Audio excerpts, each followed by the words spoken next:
Only in Fort Wayne where you can have a record of 17 and 138 and still be a head coach.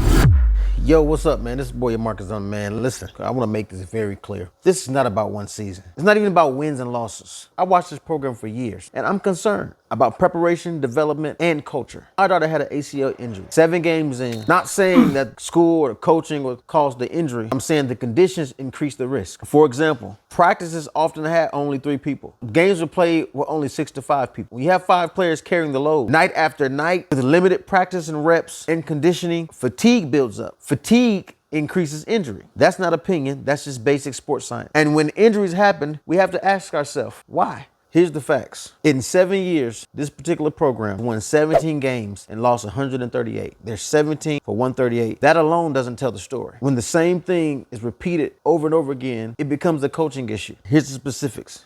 No free throw alignment, basic fundamentals, no visible system and accountability. These things are taught in middle school. And when they're missing on the varsity level, that's on leadership. Just because you're a great former player doesn't automatically make you a great coach. Coaching is about teaching, communication, organization, building structure, and building confidence, especially when you're not winning. Now, listen, I'm not asking for championships. I'm asking for a program where players can compete every possession, understand situational basketball, and walk into games prepared.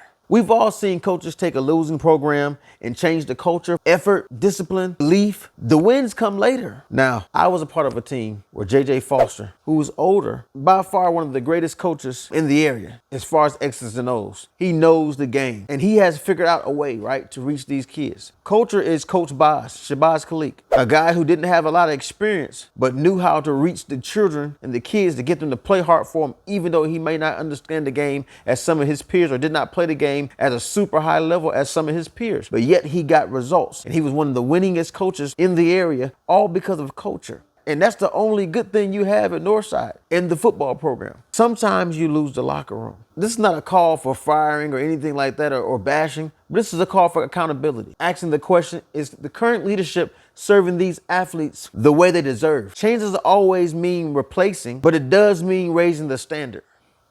Come on, man. Only in Fort Wayne where you can have a record of 17 and 138 and still be a head coach. I want to give a shout out to Lawyer at Wayne. Man, they doing their thing. There's so many programs that are looking really good. We already know Snyder, Norfolk, they're a great program, but I'm talking about programs who have these new coaches coming in and they having success.